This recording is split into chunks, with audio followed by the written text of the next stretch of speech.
دو چیزوں کا ہر زمانے میں مقابلہ رہا.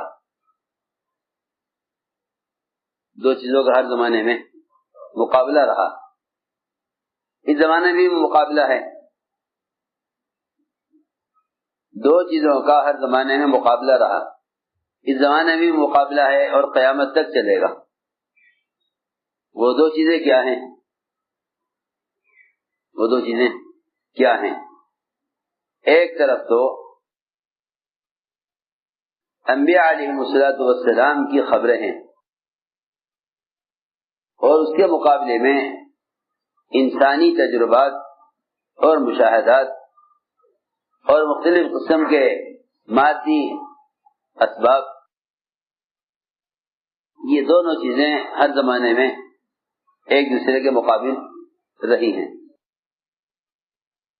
جو نظام کائنات کو مادی اسباب کی بنیاد پر چلنا تسلیم کرتے ہیں، تو سمجھتے ہیں کہ کائنات کے نظام مادی اسباب پر چل رہا ہے. انہیں تو کبھی اللہ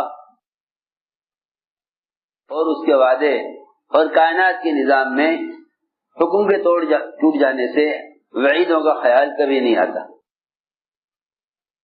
وعیدوں کا خیال کبھی نہیں آتا، کیونکہ وہ حکم پورا نہیں کرتے، اس لیے وعدوں کا خیال نہیں آتا. اور وہ اسباب میں حکم توڑتے ہیں تو ان کو وعیدوں کا خیال نہیں آتا.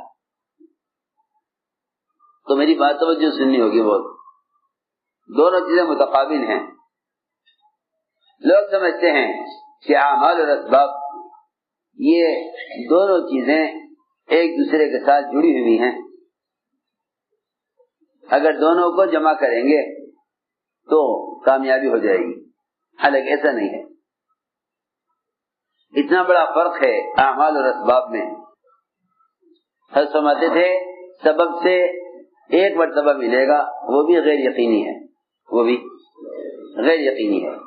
سبب پر ایک بار ملے گا، وہ بھی غیر یقینی ہے. حکم پر بار بار ملے گا اور یقینی ہے. حکم پر بار بار ملے گا اور یقینی ہے. سبب پر ایک بار ملے گا، وہ بھی غیر یقینی ہے. آج بھینس دودھ نہیں دے رہی ہے.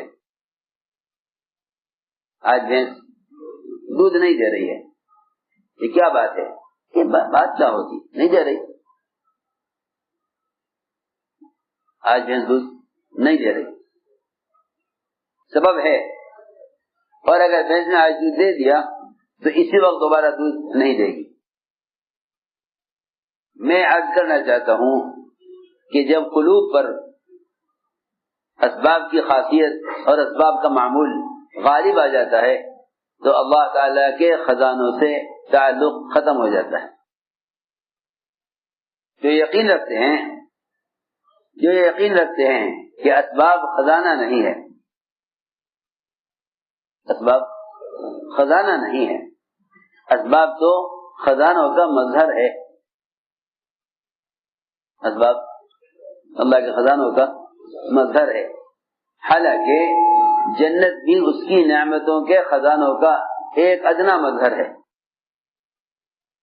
میری بات بہت توجہ چاہتی ہے. جنت اللہ کی نعمت کے خزانوں کا ایک ادنا مظہر ہے جو ہمیشہ کے لیے بنی ہے. جس کی ایک ادنا حور کے ادنا لباس کا ایک ٹکڑا اگر دنیا میں اتار دیا جاوے تو ساری دنیا مل کر اس ٹکڑے کی قیمت ادا نہیں کر سکتی. ادنا جنتی کی ادنا حور کا ادنا لباس کا ایک ٹکڑا اگر دنیا میں اتار دیا جاوے تو ساری دنیا مل کر اس کی قیمت ادا نہیں کر سکتی. جب وہ جنت جو پھر جنت الفردوس ہے یا جنت عدن ہے، بہت توجہ دینا بات کی طرف. جنت عدن ہے، یہ جنت خلد ہے، یہ انبیاء علیہ السلام کی جنت ہے. جب وہ اللہ تعالی کی نعمت کے خزانوں کا ادنا مظہر ہے تو پھر وہ دنیا جس کو اللہ نے ختم کرنے کے لیے بنایا ہے، جو اتنی قیمت کی ادا نہیں کر سکتی، میں نے عرض کیا، تو پھر یہ دنیا کے اسباب اللہ کے خزانے کیسے ہو سکتے ہیں؟ یہ اللہ کے خزانے کیسے ہو سکتے ہیں؟ ان کو اللہ کے خزانوں سے فائدہ اٹھانے کا ذریعہ سمجھنا بھی ناکامی کا راستہ ہے. کائنات کے اسباب کو، کائنات کے مادی اسباب کو، کائنات کے مادی اسباب کو اللہ کے خزانوں سے فائدہ اٹھانے کا ذریعہ سمجھنا، یہ بھی ناکامی کا راستہ ہے. ہماری بات توجہ سننی ہوگی بہت. کائنات کے اسباب کو اللہ کے خزانوں سے فائدہ اٹھانے کا ذریعہ سمجھنا، یہ بھی ناکامی کا راستہ ہے. برکتوں کا اٹھ جانا اور سب کے بغیر کسی بھی طرح سے کسی مسئلے کا حل نظر نہ آنا، یہ اللہ سے بے تعلقی کی علامت ہے. یہ اللہ سے بے تعلقی کی علامت ہے. جب اللہ کی ذات کے ساتھ تعلق ختم ہو جاتا ہے، اللہ کی ذات کے ساتھ تعلق ختم ہو جاتا ہے، تو پھر انسان کو نفع اور نقصان، خیر اور شر، بھلائی اور برائی، کامیابی اور ناکامی سب کی سب صرف مادی شکلوں میں نظر آتی ہے. صرف یہاں یہ احکام کو چھوڑ کر کسی بھی طرح اسباب حاصل کرنے میں اپنے آپ کو پوری طرح لگا دیتا ہے.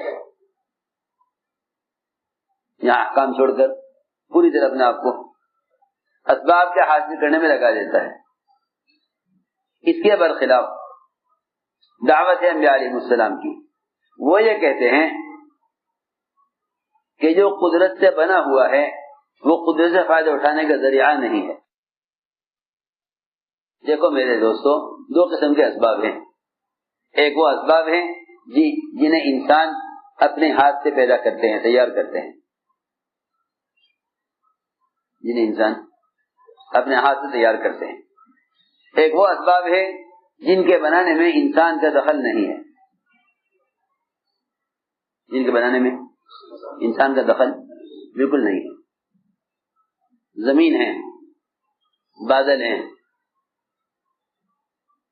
مختلف قسم کے زمین سے اگنے والی سب چیزیں ہیں، اس میں انسان کا دخل نہیں ہے. انسان کا دخل نہیں ہے. بعض اسباب وہ ہیں جنہیں انسان خود تیار کرتا ہے ان سے مختلف قسم کے فائدے اٹھانے کے لیے. ان دونوں قسم کے اسباب پر اللہ کا قبضہ ہے. دونوں قسم کے اسباب پر اللہ کا قبضہ ہے. میں نے عرض کیا کہ انبیاء علیہ السلام کی دعوت اس کے بالکل برخلاف ہوتی ہے. یہ خیال نہ کیا جائے کہ محنت کر کے اسباب اختیار کرو پھر ان اسباب کو ذریعہ بناؤ اللہ سے لینے کا.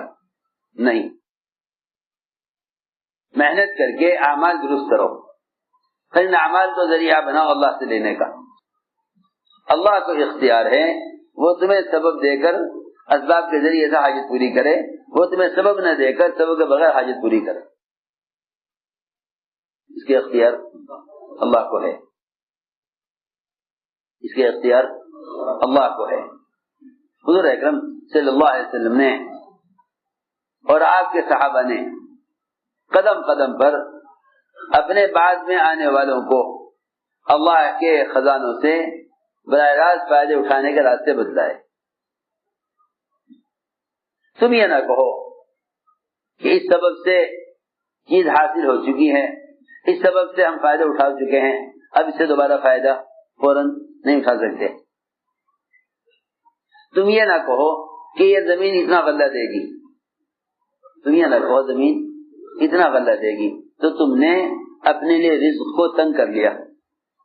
تم نے اپنے لیے رزق کو تنگ کر لیا. تم یہ نہ کہو یہ بھینس اتنا دودھ دے گی، تم نے اپنے لیے رزق کو تنگ کر لیا. جو اللہ تعالیٰ کے خزانوں سے فائدے اٹھانے کے لیے سبب کو اصل سمجھتے ہیں وہ اپنے لیے رزق کو تنگ کر لیتے ہیں اور برکتوں سے محروم ہو جاتے ہیں. ہماری بات غور سے سننا. اس زمانے کے ساری دنیا کے مسلمان، پڑھے لکھے عوام، خواص، سب کے سب اس بات پر مجتمع ہیں اور سب کے قلوب اس بات کو لیے ہوئے ہیں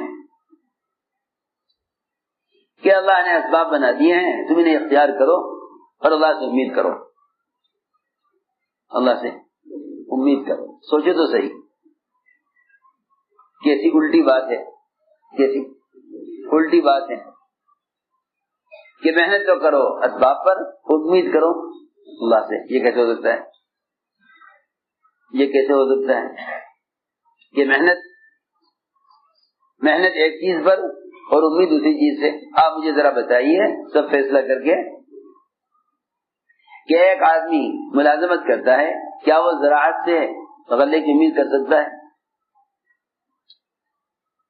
ایک آدمی ملازمت کرتا ہے، کیا گزرتے ہوئے سوچ سکتا ہے کہ اس ساری زمین کا غلہ مجھے مل جائے گا؟ زمین سے غلہ تو کی امید تو وہ کرے گا جو محنت زمیندارے کی کرے گا. دکان سے نفع کی امید وہ کرے گا جو تجارت کرے گا. مہینہ کے پورا ہونے پر تنخواہ کی امید وہ کرے گا جو ملازمت کرے گا. چھوٹی سی بات ہے. کیا یہ ممکن ہے کہ ایک آدمی محنت تو کرے ایک لائن کی اور نفع کی امید کرے دوسری لائن سے؟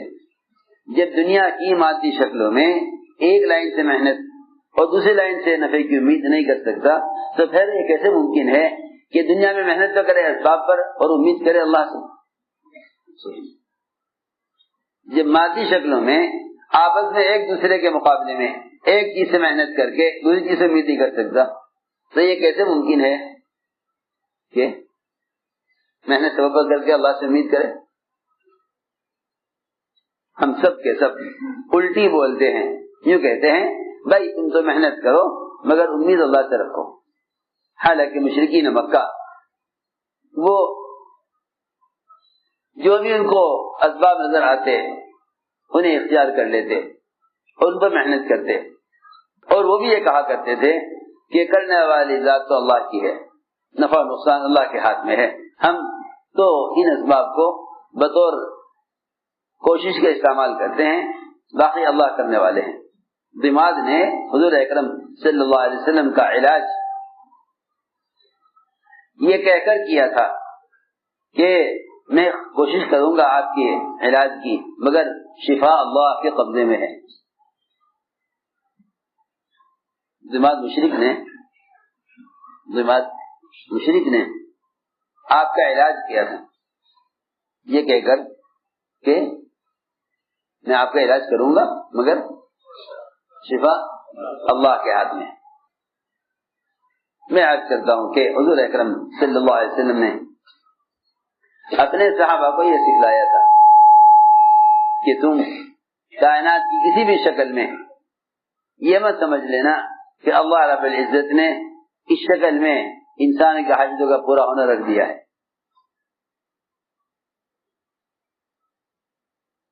ان شکلوں میں حاجت کا پورا ہونا دکھلایا اس لیے ہے تاکہ تم اپنے عقل کے اعتبار سے فیصلہ کرو کہ تم اللہ سے فائدہ اٹھانا چاہتے ہو یا اللہ کے غیر سے، اور دونوں راستے الگ الگ بتلا دیے. حضور اکرم صلی اللہ علیہ وسلم، میں نے ایک بات عرض کی ہے کہ جتنے بھی دنیا کی مادی شکلیں ہیں ان شکلوں سے فائدہ اٹھانے میں ایک بار فائدہ اٹھا سکتے ہو وہ بھی غیر یقینی ہے. اگر حکم پر آ جاؤ تو اللہ رب العزت ان شکلوں کے ذریعے یا ان کے بغیر بار بار فائدے پہنچاتے رہیں گے. حضور اکرم صلی اللہ علیہ وسلم کا معمول تھا کہ آپ عشاء کی نماز دیر سے پڑھ کر، کہ آپ کی مسجد میں عشاء کی نماز تاخیر سے ہوتی تھی، آپ کی مسجد میں عشاء کی نماز تاخیر سے ہوتی تھی. تاخیر سے عشاء کی نماز پڑھ کر آپ انصار کے مسجد سے ملاقات کے لیے انصار کے محلے میں جاتے تھے. یہاں تو دعوت اور عبادت ایک پروگرام بن گئے اور ان کے اوقات متعین ہو گئے. دعوت اور عبادت کیا بن گیا؟ ایک کیا کر رہے بھائی، کہاں جا رہے ہیں؟ ایک پروگرام بن گئے، ان کے اوقات متعین ہو گئے. لوگ چاہتے ہیں تبلیغ بھی ایسی تنظیم بن جاوے کہ جس سے دنیا کے کسی تقاضے کا یا آرام اور راحت کے تقاضوں کا کبھی مقابلہ نہ ہو۔ فرماتے تھے دعوت کے تقاضے عبادت کے تقاضوں سے بہت مختلف ہیں۔ عبادات کے سارے اوامر اپنے اپنے اوقات کے ساتھ موقت ہیں، متعین ہیں۔ نماز اس وقت ہوتی ہے، حج اس مہینے میں ہوتا ہے، روزہ اس مہینے میں رکھا جاتا ہے، زکوٰۃ سال پورا ہونے کے بعد دی جاتی ہے۔ سب سمجھتے تھے تیری ضروریات اور تیرے آرام کا مقابلہ تبلیغ سے پڑے گا، عبادات سے نہیں پڑے گا۔ میری بات بہت توجہ سے حضرت کی بات نقل کر رہا ہے، مفسر کا بیان ہے کہ مقابلہ جو پڑے گا نفس کا اور مقابلہ جو پڑے گا مجاہدے کا، وہ مقابلہ جو پڑے گا وہ تیرا اور عبادت کا نہیں پڑے گا، بلکہ مقابلہ تیرا اور دعوت کا مقابلہ پڑے گا، کیونکہ عبادات کے اوقات متعین ہیں۔ حضرت کی بات، عبادات کے اوقات متعین ہیں۔ کل روزہ رکھنا ہے، رات سے تیاری کر لے گا، زکوٰۃ دینی ہے پہلے مال نکال کے الگ کر لے گا، حج کرنا ہے پہلے سے تیاری کر لے گا، نماز پڑھنی ہے وقت متعین ہے، معلوم ہے اتنے بجے نماز ہوگی۔ لیکن ہم سمجھتے تھے کہ دعوت کے تقاضوں سے، دعوت کے تقاضے ایسے اچانک آئیں گے کہ تو اس کے لیے پہلے سے تیار نہیں ہوگا، اس کے لیے پہلے سے تیار نہیں ہوگا، ایسے اچانک تقاضا آئے گا۔ تو میں نے عرض کیا کہ حضور اکرم صلی اللہ علیہ وسلم کی مسجد میں عشاء کی نماز تاخیر سے ہوتی تھی، عشاء کی نماز تاخیر سے ہوتی تھی۔ پھر آپ صلی اللہ علیہ وسلم عشاء تاخیر سے پڑھنے کے بعد انصار کے محلے میں جاتے، کیونکہ انصار کاشتکار تھے، دور دور کی زمینیں مدینے سے باہر، وہاں سے رات کو آتے، ان سے ملاقات کے لیے آپ انصار کے محلے میں جاتے۔ یہ نہیں کہ یہ آرام کا وقت ہے، یہ نہیں کہ آرام کا وقت ہے۔ اتنی عشاء کی نماز میں تاخیر ہوتی تھی کہ عشاء کی نماز کے لیے آنے والے صحابہ مسجد میں لیٹ کر سو جایا کرتے تھے، ان کو عشاء کی نماز کے لیے جگایا جاتا تھا، عشاء کی نماز کے لیے جگایا جاتا تھا، عشاء کی نماز کے لیے صحابہ کو جگایا جاتا تھا۔ اتنی تاخیر عشاء کی نماز میں ہوتی۔ حضور اکرم صلی اللہ علیہ وسلم ایک جماعت کو ترتیب دینے کے لیے مشغول رہے۔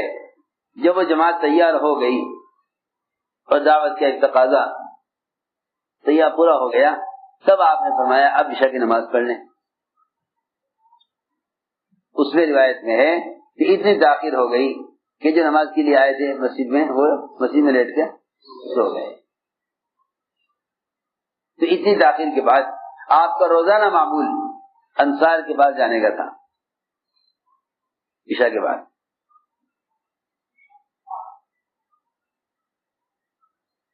ادھر صحابہ کرام بکریوں کا دودھ نکالتے، بکریوں کا دودھ نکالتے، آپ کا انتظار کرتے۔ اگر آپ کا آنے میں تاخیر ہوتی تو صحابہ اپنا حصے کا دودھ پی لیتے اور آپ کے لیے برتن میں دودھ رکھ کر نکال کر ڈھک کر رکھ دیتے کہ آپ تشریف لائیں گے تو پی لیں گے۔ یہ معمول تھا، یہ معمول تھا۔ فرماتے ہیں کہ مقداد رضی اللہ تعالی عنہ بڑے بھاری بدن صحابی تھے۔ وہ فرماتے ہیں کہ حضور اکرم صلی اللہ علیہ وسلم انصار میں گئے، ہم نے ادھر بکریوں کا دودھ نکالا اور ساری بکریوں کا دودھ نکال لیا، کوئی بکری باقی نہیں رہی، کوئی بکری باقی، سب کا دودھ نکال لیا۔ ہم نے آپ کا انتظار کیا، آپ نہ آئے تو ہم نے آپ کے لیے دودھ رکھ دیا، ہم سب دودھ پی کے فارغ ہو گئے۔ دودھ کا پیالہ آپ کے لیے ڈھک کر رکھ دیا۔ مقداد فرماتے ہیں میرے تمام ساتھی تو دودھ پی کر سو گئے اور میرے پاس شیطان آیا اور کہنے لگا اے مقداد، حضور اکرم صلی اللہ علیہ وسلم تو انصار کے محلے میں گئے ہوئے ہیں، اور انصار آپ کا اکرام کیے بغیر، آپ کو کھلائے بغیر واپس ہونے نہیں دیں گے، اور انصار یقین آپ کو تحفے میں بھی کچھ دیں گے اور اکرام بھی کریں گے، کھلائیں گے پلائیں گے۔ یہ تھوڑا سا دودھ ہے، یہ تو پی لے۔ یہ شیطان نے آ کر مجھے مشورہ دیا، اور برابر شیطان مجھ سے کہتا رہا کہ مقداد تھوڑا سا دودھ ہے، یہ تو پی لے۔ اللہ کے رسول صلی اللہ علیہ وسلم تو انصار میں سے یقیناً کھا پی کر آئیں گے، تو بتائے کہ اتنا اس نے مجھے تیار کیا کہ میں اٹھا اور میں نے وہ دودھ جا کے رکھا تھا پی لیا، دودھ میں نے پی لیا، دودھ پی لیا میں نے۔ اس کے بعد شیطان نے آ کر مجھے ملامت کی، اور شیطان نے آ کر ایسی ملامت کی مجھے، اور یہ کہا کہ اے مقداد، تو نے حضور اکرم صلی اللہ علیہ وسلم کے حصے کا دودھ پی لیا، اب آپ تشریف لائیں گے، بھوکے ہوں گے، آپ پیالہ کھول کے دیکھیں گے پیالے میں دودھ نہ ہوگا تو تیرے لیے بد دعا کریں گے، تو ہلاک ہو جائے گا، تیرے لیے بد دعا کریں گے، تو ہلاک ہو جائے گا۔ اور فرماتے ہیں کہ میں یہ رات کو نیند نہ آئی اور میں پریشان کروڑے بدلتا رہا کہ اب کیا ہوگا، اور اس کے علاوہ دودھ نہیں، کیونکہ میں سمجھانا یہ چاہتا تھا کہ جو لوگ شکلوں سے ایک مرتبہ فائدہ اٹھا لیتے ہیں، یہ سمجھ کر کہ اللہ نے فائدے کے لیے شکلیں بنائی ہیں، انہیں پھر ان شکلوں میں اس وقت حاجت کا دوبارہ پورا ہونا نظر نہیں آتا۔ وہ یہ سمجھتے ہیں کہ جس شکل سے ایک مرتبہ فائدہ اٹھا لیا دوبارہ فائدہ نہیں اٹھا سکتے۔ جو خزانوں سے فائدہ اٹھاتے ہیں ان کے لیے شکلیں چیز نہیں ہیں، جو شکل سے فائدہ اٹھاتے ہیں ان کے لیے خزانے کوئی چیز نہیں ہے۔ یہ میں سمجھانا چاہتا ہوں۔ جو مادی اسباب کو اصل سمجھتے ہیں وہ خزانوں کو نہیں سمجھتے، جو خزانوں کو اصل سمجھتے ہیں وہ مادی اسباب کو کچھ نہیں سمجھتے۔ حضرت مقداد رضی اللہ تعالیٰ عنہ کسی پریشانی میں تھے، اچانک آپ تشریف لائے۔ حضرت مقداد نے دیکھا کہ آپ کیا کرتے ہیں، آ کر آپ سیدھے پیالے کی طرف گئے اور پیالہ کھول کر دیکھا اس میں دودھ، حالانکہ اللہ تعالیٰ سے بھی قادر تھے اس پیالے کو بھر دیتے، لیکن نہیں، دکھانا یہ تھا کہ جن شکلوں سے تم ایک مرتبہ فائدہ اٹھا چکے ہو، تم یہ مت کہو کہ اس شکل سے دوبارہ نہیں ملے گا۔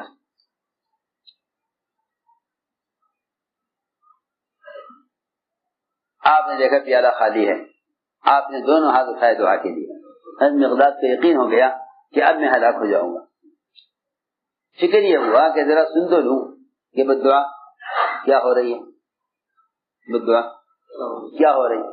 روایت میں ہے حضرت مقداد اٹھ کر آئے اور پیچھے سے کان لگا کر آپ کی بد دعا سننے کے لیے، تو آپ دعا کر رہے تھے اللہم اطعم من اطعمنی واسق من سقانی۔ یہ اس وقت کی دعا ہے، ہم دعا مانگتے ہیں، یہ دعا جب کوئی شخص ہمارا اکرام کر دے، ہمیں کھلا دے۔ آپ نے دعا اس وقت مانگی جب آپ کا کھانا دوسرا کھا گیا۔ ہم یہ دعا کب مانگتے ہیں؟ جب ہم خود کسی کے یہاں کھانا کھا لیں۔ ہم دوسروں کا کھا کر یہ دعا مانگتے ہیں، ہم دوسروں کا کھا کر یہ دعا مانگتے ہیں اللہم اطعم من اطعمنی واسق من سقانی۔ وہاں آپ کا کھانا دوسرا کھا گیا، وہاں آپ نے دعا مانگی ہے۔ لوگوں کو یہ بھی نہیں معلوم کہ یہ دعا کس موقع کی ہے۔ میں رات ہی کہہ رہا تھا کتاب میں آیت صاحبہ میں کہ لوگ دعائیں یاد کر لیتے ہیں، ان دعاؤں سے متعلق واقعات یاد نہیں کرتے۔ یہی وجہ ہے کہ دعاؤں سے یقین ہٹا ہوا ہے، کیونکہ ان دعاؤں پر جو ظاہر کے خلاف ہوا ہے، اگر وہ واقعات مستحضر نہیں، دھیان میں نہیں، تو پھر دعاؤں پر یقین نہ ہوگا۔ دعاؤں پر جو یقین آئے گا وہ ان واقعات کی وجہ سے آئے گا جو واقعات ان دعاؤں پر ظاہر کے خلاف پیش آئے۔ تو چنانچہ حضرت مقداد کہتے ہیں یہ دعا سن کر میری جان میں جان آئی کہ نہیں آپ بددعا نہیں کر رہے، آپ بددعا نہیں کر رہے، کیونکہ بددعا کرنا اس کا مزاج ہوتا ہے جس کی طبیعت میں انتقام اور بدلہ لینے کا جذبہ ہوتا ہے۔ انسان بددعا جب کرتا ہے جب وہ ظاہری طور پر بدلہ لینے سے عاجز ہو جاتا ہے، بدلہ لینے سے عاجز ہو جاتا ہے، پھر وہ بددعا کرتا ہے۔ اگر چاہتا ہے کہ میں کسی سبب سے اس کا مقابلہ کروں تو اسباب اختیار کرتا ہے مقابلے کے لیے، جب مقابلے کے لیے اسباب نہیں ہوتے تو بددعا کرتا ہے۔ کیا کرتا ہے؟ بددعا۔ حضور اکرم صلی اللہ علیہ وسلم بدلہ لینے والے نہیں تھے، جو ستانے والے سے بدلہ نہ لیں، وہ دودھ پینے والے سے کیا بدلہ لیتے؟ آپ نے دعا فرمائی۔ مقداد کہتے ہیں یہ دعا سن کر میری جان میں جان آئی، دعا سن کر مجھے تسلی ہوئی کہ نہیں آپ نے دعا نہیں فرمائی۔ فرماتے ہیں مجھے خیال ہوا کہ آپ بھوکے ہیں اور دودھ ہے نہیں، میں جلدی سے چھری لے کر گیا بکریوں کی طرف کہ کوئی ایک بکری جس پر گوشت اچھا ہو اسے ذبح کروں آپ کے لیے اور آپ کے لیے کھانا بناؤں۔ لگے کہ میں جیسے ہی چھری اٹھا کر بکری کی طرف چلا آپ سمجھ گئے کہ یہ بکری ذبح کرنے جا رہا ہے۔ آپ نے فرمایا اے مقداد بکری ذبح مت کرنا، بکری ذبح مت کرنا، لو یہ پیالہ لو، اس پیالے میں دودھ لے آؤ۔ دودھ تو ہے نہیں، دودھ تو ہے نہیں۔ آپ نے فرمایا کہ کیوں نہ ہوتا دودھ تو اللہ کے خزانے سے ملے گا، تم جاؤ یہ پیالہ لے کر اور بکری سے دودھ نکال لاؤ۔ میں اس واقعے سے آپ کو یہ سمجھانا چاہتا تھا کہ سبب کے استعمال کرنے کا درجہ یہاں تک ہے، بس تم سب کو استعمال تو کرو، سب سے امید نہ کرو۔ سب کے استعمال کا درجہ یہاں تک ہے، تم یہ مت کہو کہ اس سبب سے اب نہیں ملے گا کیونکہ ایک دفعہ مل چکا ہے۔ فرمایا کہ بکری ذبح مت کرنا، لو یہ پیالہ لو اور دودھ نکال لاؤ۔ فرماتے ہیں میں جو گیا بکریوں میں تو ساری بکریوں کے تھن دودھ سے بھرے ہوئے تھے، بکریوں کے تھن دودھ سے بھرے ہوئے تھے۔ میں نے پیالہ بھرا دودھ سے اور آپ لے کر آیا، آپ نے پیا، آپ نے پی کر مجھے دیا، میں نے پی کر آپ کو دیا، آپ نے پی کر مجھے دیا، یہ پیالہ ہمارے درمیان چلتا رہا۔ تو آپ نے فرمایا اے مقداد اپنے ساتھیوں کو بھی اٹھا دے، جو سو رہے ہیں یہ بھی پی لیں گے۔ میں نے عرض کیا کہ جی آپ نے پی لیا، آپ کا بچا ہوا، میں نے پی لیا، اب مجھے کسی کی پرواہ نہیں کس کو ملا کس کو نہیں ملا۔